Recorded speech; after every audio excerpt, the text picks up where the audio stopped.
Kaixo Bayan Buyers. Hoy vengo a donde ti con un tema lúdico que pienso te va a gustar. Llevas tiempo aprendiendo inglés y posiblemente ya te hayas dado cuenta de que es un idioma con misterios. No en balde fue un idioma de Agatha Christie, Arthur Conan Doyle y Edgar Allan Poe. Hoy te traigo algunos datos curiosos sobre este idioma y que creo que además de fomentar tu cultura general, te van a divertir. ¿Os habéis preguntado dónde viene el carácter ampersand? Nosotros lo llevamos como imagen de marca. No hay más que ver nuestro logo, Buy and Buy. Pues bien, aunque mucha gente piense que viene de inglés, en realidad no es así. El carácter ampersand viene del latín, más concretamente de juntarse en las letras E y T, formar et. Al escribir, hacen un dibujo parecido a lo que hoy en día es ampersand. De hecho, hoy por hoy hay tipografías que conservan el et en lugar de recurrir al ampersand. Por ejemplo, True Rotis. El inglés utiliza el alfabeto latino. Vale,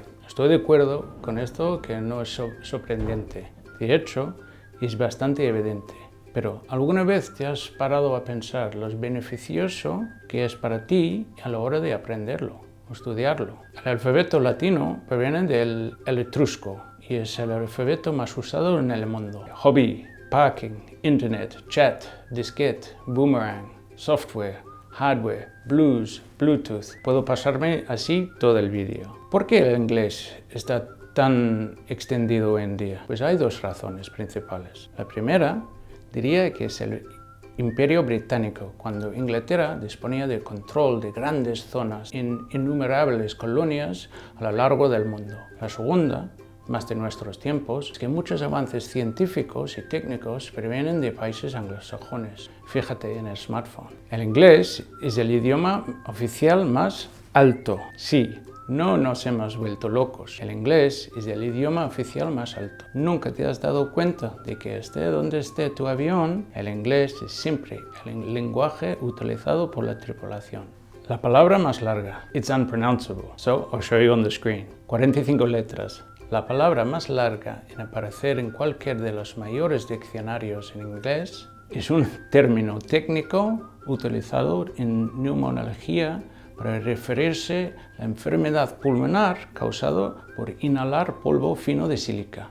No es ninguna broma, aunque bien podría parecerlo. Trata de pronunciarla. Sixth, sick, sheets, sixth, sheep's sick. Hay a quien pronunciar en inglés le parece difícil. Sin embargo, inténtalo con este trabalengua. Te lo dejo en pantalla. Sixth, sick, sheets, sixth, sheep's sick. Está incluido en el libro Guinness como la trabalenguas más complejo. Nosotros no podemos decirlo más rápido. It's impossible. Por hoy te dejamos descansar con estas 5 curiosidades. Si quieres, puedes dejarnos alguno más en los comentarios del vídeo. ¿Quieres saber más cosas sobre este idioma? Suscríbete al canal y atento a los siguientes vídeos.